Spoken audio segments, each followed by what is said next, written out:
Welcome back to another episode of Jamin's Daily. Welcome back to another episode of Jamin's Daily. We have a special episode for you today with a special guest. Seth Kaler is back with us to do another special 80s horror movie review. Say hello to the folks at home, Seth. Hey, we're back, and looks like we got a good one. I love these movies that you bring because I've never even watched. I'm not a scary movie person, first of all, so I would have never watched these when I was little. Okay. And they're pretty interesting. I'd probably watch them now because now they're kind of funny, probably. Yeah, Dad, I've been on a little bit of a binge of 80s horror films. Yeah. This one was just on my Samsung TV. It was free.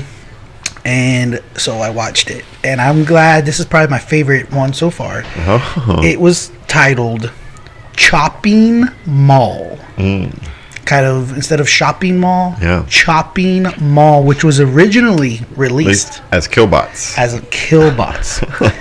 And it's... so I'm trying to remember what the movie poster was, like a shopping bag with people's...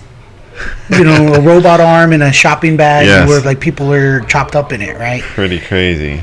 And so the movie starts off, and I'm just going off of memory to start. Where shopping cost you an arm and a leg. An arm and a leg. And I'm telling you, the movie starts off in this really nice 3-leveled shopping mall. Oh, straight out of the 80s. Straight out of the 80s. Yeah. Huge shopping mall, real nice. They do a bunch of scenes where they're like going through the mall, trying to giving you this this. I want to watch it just for the nostalgia. The feel and the crazy thing about it is we go to malls today, but the types of stores that are in malls today are nothing like the types of stores that were in malls in 1986. Okay, when was this came out again? 86. Yeah. So. It starts off with there's a presentation in the middle of the mall.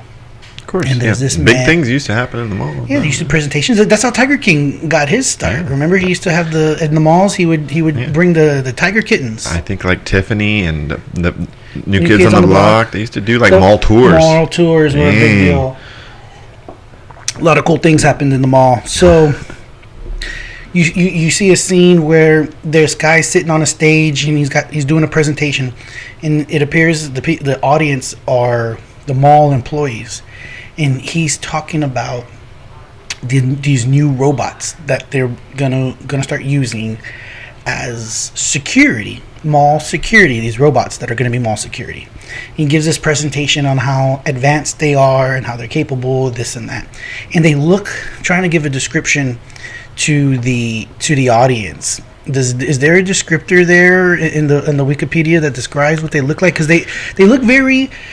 Remember Johnny number 5. Johnny number 5. Yeah, Short Circuit. Short Circuit, where he had these robots have the tank roller, like for wheels. They don't have legs. They have like the roll. Little roller, chain roller things. I don't know what you call them, like that. A tank. Yeah, tracks. Military track. Tracks on a tank. Yep. And they have arms, and they have this face and helmet that has this red laser thing. They shoot. They can shoot lasers. Mm-hmm. They can shoot like tranquilizer darts. Oh God! Okay. Hey, you really want to bring these mall shoplifters down, right? And one of the audience is obviously skeptical, and then they're asking, well, how do they know if this robot knows if I'm an employee or what? So they can scan. They're all given badges, and they can show it. They pull it up to the robot. The robot reads their badge, and so they know they're supposed to be there. Okay. Safe. Completely safe for completely, the full, safe. It is 80s. It's foolproof. 80s technology. What could go wrong? Okay. So any tidbits? Oh no, it just says okay. So like you said, it starts in the mall and tranquilizer guns, tasers, but it says 4 couples decide to have a party in a furniture store where 3 of them work. After hours, all of them except Allison and Ferdy begin to have sex, drink, and party inside the furniture store. Yeah. So leading into that, during these mall scenes, then it cuts to a scene with What was the girl with Ferdy? Yeah, so let's see. The players in this are Rick and Linda, Greg and Susie, Mike and Leslie, and Ferdy and Allison. So you see Allison and one of the other girls are waitresses at like a Italian restaurant, a pizzeria in the mall, and they're talking about going to this party, getting hooking up with these boys. And Allison is kind of a square. The other one is trying to setting her up with this Ferdy, kind of like a blind date. And that Ferdy and the other two guys that are listed there all work at the furniture store. Okay.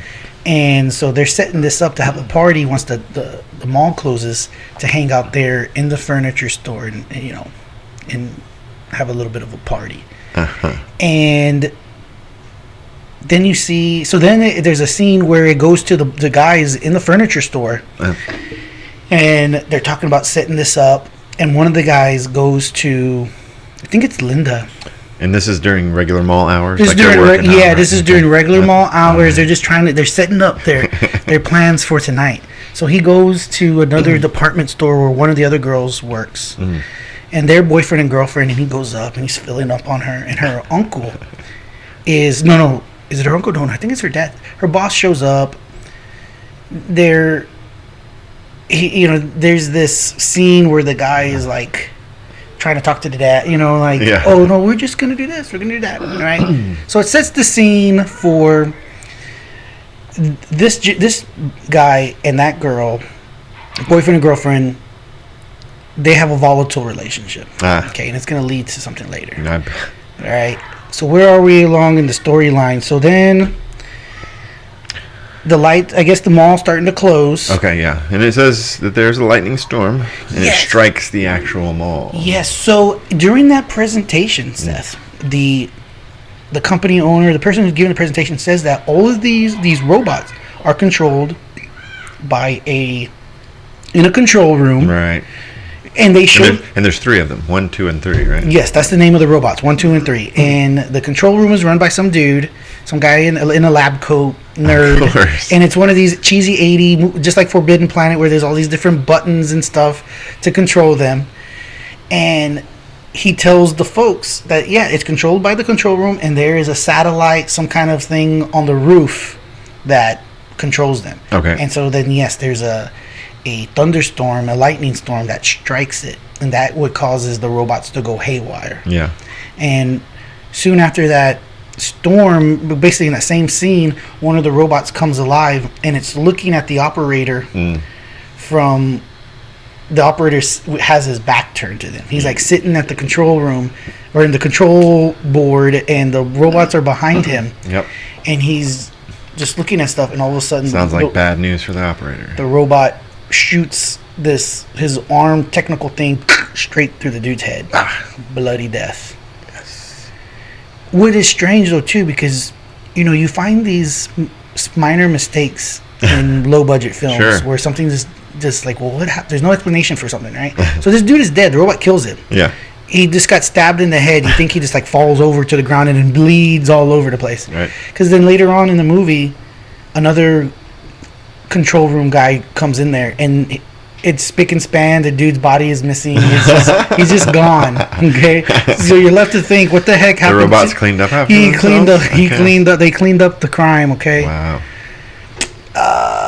So then there's a scene. I think I'm going in the right order. Yeah, but from the description that I'm looking at, it sounds like people start dying pretty darn quickly here. Yeah, I think that control guy dies within the first 15 minutes of the movie. And then it says that Mike and Leslie get killed as they leave the store, witnessed by others who scatter. Yes, so we're going to get to the right. But before that happens, 2 of the other party members who don't work at the mall, and it doesn't even explain how they're friends with the other people. They're coming for the party, though, right? They're coming for the party, and their car... Here's the other thing, too. It's like when you're directing a movie or you're a screenwriter, you're thinking, listen, this movie needs to be an hour and 20 minutes, so I need to find... let's get this going, guys. We need to find something, add content, or so that the film, the film can just be rolling, right? So we need some scene to fill 5 minutes. So there's a scene of 2 of the party goers who are married. They're recently married. They're young. because these people are all supposed to be young adults, Sure. in their early 20s of sorts. Yeah. So these people get married. They're married, and their truck is. They're like in the shopping mall, maybe in the parking lot, and their truck's not working. And the guy is trying to fix it. He can't get it to start. His wife is in there trying to start it. Will start. She tells him to get out. Let me do it. He gets into the driver's seat. She does something. It starts. Of course she does. Right. See? And this girl, she's the brunette. The other 3 are blondes. Of course. Okay. Right. She's the brunette. Yeah. And she's. They couldn't all be blonde. She's pretty hot. She's really hot. So the next scene, they arrive. So again, that was kind of like just a waste of time for. I don't get what that scene was trying to. What were they trying to do? I guess I think they're trying to. Did they set up for later on? She's the smart one who does something. Not just really. wasted space. I think they were just trying to make the scene to separate their relationship between the other people's relationship. Yeah. That they were married and kind of. I guess so. So then they get to the mall. They're in the shopping center or in the mall. It's closed now. It's getting dark, and this is the scene where they're partying. They're having sex. Okay. They're hooking up. Gotcha. And who were the ones who died? Mike and Leslie. Okay, so Mike and Leslie are the ones who. One of the lines from the movie specifically is like, all they do is fight and have sex. So they've just, I guess, had sex, and Leslie asks Mike for cigarettes. And so he's like, all I got is Camels. And she's like, all I smoke is, I don't know, Virginia Slim or some BS. And he's like, I don't have any of that. She's like, well, there's a vending machine by the, whatever, old school cigarette vending machines. Yep. And so he's kind of looking at her like he doesn't want to. And the movie gets really good, starts to get a little better because she looks at him. And she says, and she does this, right? And while they're doing that, she's wearing some kind of negligee, a little silk blouse of sorts, a pullover. And as she's kind of moving and talking to him, she's unsupported. So you can see, and she's well endowed. So she's kind of moving. You can catch a glimpse here and there. But then, as he's kind of like, I don't know, I don't want to go, and he finally agrees, she then looks at him and says, Mike, and hurry back. And she does the whole. She flashes him and then does the whole pushes them together, so it's just straight up boobage knockers just sticking out, and he's like, he gives the happy face. I'm going for sure now. I'm gonna go and I'm gonna hurry back. And as he leaves and gets to the vending machine, the first robot, because I think they're on the first floor. The shopping center's on there's one for each floor. There's one for each floor. So the furniture store is on the first floor. He goes to get the vending machine, and as he does, he hears something. And one of the funny things about this movie too is that these robots, they move kind of slow. Plus, they're kind of bulky. It seems like if they wanted to get away from them, they could have just kept running away. Right. If they could just run away and keep a distance, and then as they got closer, they could always just run away from them because they moved pretty slow. But the robot catches up to him, and he's like in a corner. The exit is locked, and so the robot kills him, cuts his throat. And so he's taking so long that Leslie then goes to look for him, and in the one of the scenes, one of the shots, cinematography is the word, right? Cinematography or whatever. As she's walking into through the mall, the camera angle does a close up shot of her butt in her panties. So she's only wearing panties and this silk top. Nice. And she's walking over there, and the camera's like right on the butt. Yeah. And then it zooms out. She finally sees him like kind of in the shadow, and she says, "Are you trying to scare me? This is whatever." And then when she gets close, he kind of like slumps over, and his neck is all cut. 80s oozing 80s effects, and she starts screaming. And the robot comes for her. As the robot comes for her, it starts to shoot these lasers. Okay. Oh, jeez. Here's another strange an explanation. I need to talk to the director. We're gonna get the director to Skype. And I'm gonna mention some things about this director to the Zoom. Yeah, we need to talk to him because throughout the movie, later in the movie, these robots are shooting these lasers at the other people in the movie, and some of them get hit, and they're affected like maybe as like a gunshot wound, right? Uh-huh. But Leslie, in this scene, as she's trying to get away from the robot, and she's right in front of she's getting close to the furniture store, and the furniture store in all these malls is big glass. Yeah. This is glass. Oh yeah. Front, right? She gets close to it and she turns around and the laser shoots, hits her in her head, and her head explodes. Okay, her total head just explodes, and dude. Does blood splash over the glass? No, it doesn't. I don't think. Her head, you get to envision, just boom, blows up. And in no other part of the movie, when people get hit by the laser, does their arm get thrown out. It's just. It doesn't mean that laser must have just hit her just perfect, right in the head, blows up, right? So that couple's dead, done for. But it happens within the other people see it. Because they hear all the screaming, they hear all that's going on, so they all run up to the front, and then they see her, and then boom, her head blows up, and they all freak out. So the robots come in and shatter the glass and get into the furniture room, and they're shooting at them. They're trying to escape. And they get into a back room. But you had some details on the director. Yeah, so real quick. I think you're just psychically connected with some of this stuff, right? So Jim Wynorski, Wynorski, Ynorski. That's kind of weird. So this guy, he's known for like parody and horror, low B budget, B movies or whatever. But guess what his very first job was? In 1982, he wrote Forbidden World. For what? Forbidden World. Forbidden World? Wasn't that the movie? He was a writer? That was his first job. He was a writer on Forbidden World? Yes, it's listed as a writer there. But some of his more notable films here. And he's prolific, though. I mean, he's still going. He's 70 years old, and he's still making movies. But let's just read off. That's a huge list. It is. Scream Queen Hot Tub Party. Did you just say, you said Scream Queen Hot Tub Party? Yes, in 1991. Sorority House Massacre in 1990. Okay. Ghoulies, I have heard of that one. But here's some of the the parody ones, though. Damn it, where'd they go? Paraknockers instead of paranormal. Paraknockers. Okay, I'm interested. Paraknockers Activity. Lost in the Woods. Fire from Below, Vampire in Vegas, Strip for Action, Cleavage Field instead of Cloverfield. Yeah, okay. Oh man, I saw Cloverfield. Yeah, Cleavage. So this guy has a propensity for the boobage, I guess. He kind of likes to incorporate that 80s. Sexually bugged. I did read that he worked with Tracy Lords too, who was a porn star. Yeah. Yeah. So, anyways, but.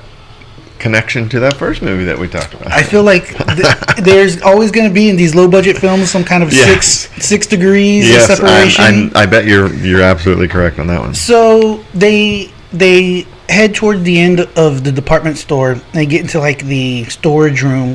They bought themselves just a little bit of time, and they're trying to climb up the AC ducts.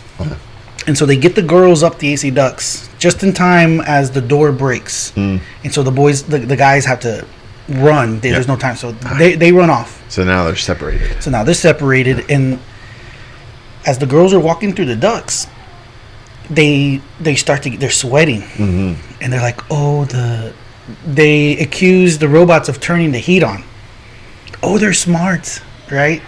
So they turn on the heat, and so it's getting real hot, and they try to cover their hands. And one of the girls, I think was it Sarah? What's one of the girls? Susie? Allison, Susie. I think it's Susie Lynn. Susie can't take it no more, so she kicks down and goes down a vent and goes down into the store, and the other girls go with her. And, obviously a terrible, terrible idea. Yes, absolutely. Always a terrible idea. And so then it cuts this another scene. The guys get away, and they're able to get find their way into a sporting goods store, and they get some firearms. Yes, it says that they go into the sporting goods store to arm themselves. Yes. The men break into the sporting goods store to arm themselves with firearms, while the women take gasoline and flares from automotive store. That's right. So they're thinking about, they're going to war. Okay? They're arming themselves, and they head to. I'm trying to think. Do they rally? Do they rally up, or do they? Well, it says that with the propane tank and then blow up. Oh, you know what happens is they destroy. They destroy one by just shooting it, just going to town and shooting it, and it falls over. It says using a propane tank. They use the propane tanks. It blows up. It falls over, but that one ends up righting itself later, and it ends up not being completely destroyed. So at this point, though, are there any? Who are the main characters, or are they just an ensemble group? Are there any standouts that are like these are going to be the leader people? Sure. So the ensemble is that Ferdy is the nerdy. He's the only one wearing glasses. Him and Allison are the sweet couple. They're the only survivors at the end. Okay, that says it. Okay? Spoiler alert. Spoil alert. He's kind of a nerd. And Allison is also kind of square, but kind of tenacious. Yep. Then it's the married couple. That guy, he arms himself with an AR-15 or an M16 from those stories. And when he shoots it like Rambo. From the hip? Every scene that he shoots that weapon, he doesn't aim it. He shoots it like Rambo, which is so cool. Okay? 80s style for sure. Nice. And he's kind of a little bit of a leader, coming up with ideas. The other guy who's with Susie, what is his name? They're all very preppy 80s looking Greg guys. And Susie. Greg is he's a good soldier in the battle. He's trying to help too. He has a shotgun and he's shooting around and everything. And Susie is kind of portrayed as being a little scaredy cat or prone to bad decisions. And so remember, she went down from the from the shaft to go look for him. Oh, yeah. Greg. Okay. And so she ends up getting killed. And she dies a very gruesome death. She She gets burnt. She gets put on gasoline fire. Or something? Yeah, with gasoline, and she burns. She shouldn't have got away from the group. And Greg sees it happen, and they get away, and they go hiding. And Greg has this big, meltdown. Why did you let her come down? This and that. So he wants vengeance. At this point, he's had enough. And they're trying to figure out. They realize they need to get up to the control room. That's the only way. It's up on the third floor. It's up on the third floor. Okay. They got to get up the third floor. And as they're doing that, they're able to destroy one of the robots in the elevator shaft. Yes. Teenagers regroup and rig the elevator trap with Protector 2 destroying it. That's right. So they destroy Protector 2. Then they have to hide in a restaurant where Allison works, it says. That's where they're at, and they're kind of talking about their... It's one of those scenes where there's some emotion. They're all like... it's a break in the action. They're kind of... Get to know the characters. Some emotion from... they get these lines. And some of the lines are still pretty cheesy. The acting isn't the best. But I believe... one of the robots breaches, and they have to they have to run away again. Mm-hmm. And as they're running away,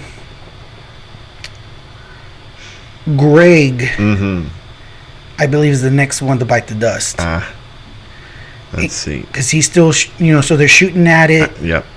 They're shooting at it, and they throw him over. Yeah, he's going all commando, trying to do it all himself. And he gets thrown off to his death off the second, maybe, or third floor, maybe it is. So he gets thrown off the balcony, off the 3-story mall. Yep. Hits the ground. He's dead. So now it's only Allison, Ferdy, Rick. Allison, Ferdy, Rick, and there's Linda, maybe. Linda, yes, Rick and Linda. And Susie's dead. Susie's dead. Greg's dead. Mike and Leslie are dead. And they go up to the 3rd floor. And at one point, I can't remember, they're able to close the like some kind of secure, door, and the robot starts using its laser to cut into it. This is when the first robot comes back, apparently, huh? Yes, one of the first robots rights itself and starts coming after them. They take refuge in a department store and set up mannequins to confuse it. That's what they did. They set up the mannequins and they put mirrors. So they start shooting. They start shooting it, but it's hitting the mirror. Mm-hmm. But I'm trying to remember. They did that while that's going on.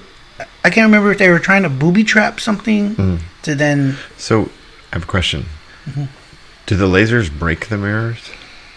Because technically, a laser should bounce off a mirror, I would think. I can't remember. Does it say if the laser hits the mirror and bounces back and hits them? I don't know. Maybe they just did it so that you would see and think that they were there or something like that. Yeah. So Protector 3 is up there, though. And it says here. So when they set up the mirrors and the mannequins, it did work. Their plan works as the fire at the dummies, and one of the robots blinds itself with its own reflected laser. However, the blind Protector 3 kills Linda. He shoots her and kills her, which enrages Rick, and Rick gets into one of the custodian's golf cart kind of thing and drives into it, and a bolt of electricity kills Rick. But his attempts successfully also destroy the robot. So he kills number 3. So number 1 and number 3 are dead. Jeez. Robots. And now the only survivors are Ferdy and Allison. And so it says, as the final robot called Protector 1 corners Allison, Ferdy rescues her and shoots it point blank, damaging its laser just before it falls unconscious. Just before he falls unconscious, because it hits him with something. And he falls and he hits his head. And despite an injured leg, Allison escapes into the paint store and sets up a trap by mixing paint and chemicals. She lures the Protector 1 inside, where it gets stuck for failing its traction, can't pick it up because the ground's all full of paint and stuff. And she shoots a flare. Here's a funny story too: is when they were in that store originally getting the propane and all that, the gas. She's found the flare, and she kind of thinks where's she gonna put it. She doesn't have it. She puts it down her bra. And that's early. So later, there's about a whole 45 minutes in the movie where she's moving, she's doing this, she's doing that. You cannot see it, but then in the right moment, it's like the magical satchel. A magic satchel. You just pull whatever out. Sure. She just pulls it out. Boom! Shoots it. It goes up and destroys the flare. She tosses the flare into the store, igniting the chemicals and destroying the final robot. That's Allison, right? And daylight appears, and as Allison is leaving the store, Ferdy awakens also because he was just knocked unconscious. It didn't kill him. Good. And then the scene ends with the little robots are fly dead. away with them two embracing. Yeah. And it's over. Allison, her real name is Kelly Maroney. And she had a good start. She was in Fast Times at Ridgemont High. Really? Let me see. Show me that. And she looks pretty good. She's 70. No, how old is she now? Wait. She was born in Minnesota. You know what? It doesn't even say. Oh, she did a good job scrubbing. She's a little older, but she still looks She did a good job scrubbing. I mean, yes. Not bad. Sure. Started out Fast Times at Ridgemont High, went on to Night of the Comet. Never heard of that one. Chopping Mall, and then on to soap operas. And from what I can tell, a lot of these people in Chopping Mall, I've been looking at them. She ended up on Ryan's Hope and One Life to Live. One Life to Live. Okay, that's a common name. This Ferdy guy, he ended up he did some ABC sitcoms. Head of the Class. He's in Cobra Kai. That's interesting. The current Cobra Kai. Yes, because he was Jimmy in The Karate Kid. Oh, he's the one who feels sorry for him. I guess, yeah. At the end, where he's like, "I didn't want to do it." I think he's the guy who says he didn't want to do it. Yeah. He didn't want to sweep the leg. Right. Okay, Tony O'Dell. I'm surprised they don't have a picture of him, but yeah, he was in Karate Kid, and now he's in Cobra Kai. Because it says his. No, he's been acting this whole time. But a lot of the others too. So they all had Susie was Barbara Crampton. She still looks pretty good too for being 61. So you can add those pictures later. Oh yeah. She looks. She actually still looks like the same person. Some of these people change. Days of Our Lives, Young and the Restless. She didn't have many movies. I'm not surprised that they ended up going on to sitcom. Soap operas. Soap operas because they're good-looking people. Yeah. You know, in the movie, Sure. they're good-looking people. Linda, Rick, this lady, Susie, Linda, Leslie. They're all good-looking people, so they fit right into the soap opera casting. Yeah, and for the most part, they've got a long list of a filmography, and she's still acting today. But it's stuff like Puppet Master, The Littlest Reich. Wait, Seth. You said who's in Puppet Master, The Littlest Reich? Barbara Crampton, who was Susie, yes. Well, listen, we have another episode coming up, folks. I'm gonna have to change my shirt. Seth's gonna be wearing the same thing, but it's okay. We're gonna spread them out over enough days that you're not gonna remember. But I also saw Puppet Master, the original, from I think it's early 80s, that we're gonna go over. Okay. Excellent. But then now I gotta watch the sequels. Yes. And now I'm gonna it sounds like recognize this there's lady. a bunch because this one just came out in like 2019. Oh wow. Well, we're gonna take a break. Our first break. Our guest has to attend to some business, but when we get back, we're gonna close up the review on Chopping Mall. Don't forget that this podcast is brought to you by Sage Choice Insurance Agency, and you can reach us at 361-400-2411. Full service insurance agency. Give us a call anytime. Go online, sagechoiceinsurance.com. Go to Facebook. Give us a like. Greatly appreciate it. When we get back, we'll finish up our review of 1980s horror film Chopping Mall. Stick with us. And we're back from our break. Jamin's Daily with an 80s horror review of Chopping Mall. Seth, it looks like you're enjoying a delicious treat. You got to keep it going. Mm-hmm. You got to get your sugar in for these episodes. I know, and tell you the truth, since the last one that you did and this one, it's making me want to watch these movies. Tell you the truth, you're missing these. One of the things that I'm enjoying about watching these movies is it does bring back a nostalgic satisfaction of a simpler time when movies were simpler, and if you watch them for what they really are, it's fun. Yeah, it is fun. You know what you're getting. Yeah, and it's entertaining in its own way. And I've actually liked it. It's such a break from the norm now. You know, with all the all the special effects and things like that. But want to end it with a tidbit that in 2011. An entertainment company called Dry County Entertainment acquired the film rights and is planning a remake with a supernatural twist. Okay?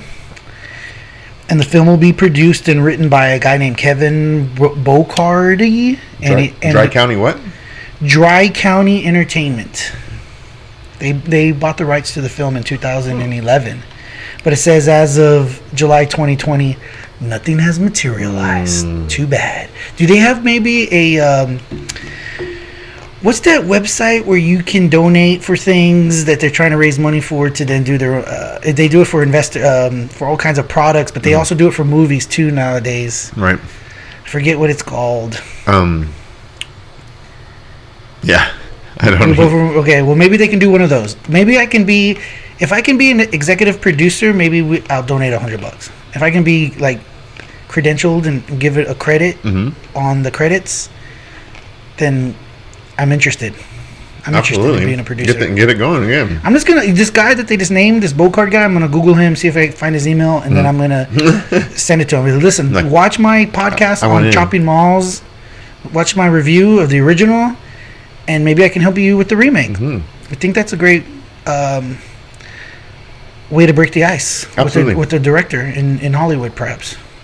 Yeah, this Dry County, they entertainment, they look like a B movie kind of. B movie kind of Look production. at their Facebook page right now. They got some special effects makeup stuff going on here. People bleeding. Yeah, it looks pretty simple, but you know what? They might take you up on your offer. That's what I If they're want. small enough. Maybe they'll come Consulting. Maybe I'll be a consultant, or they can. We can do a Zoom and bring them on the podcast. Maybe they can tell us to garner some interest in the remake. Maybe they can come onto the podcast and talk about their ideas for the remake. Yes, absolutely. Great idea.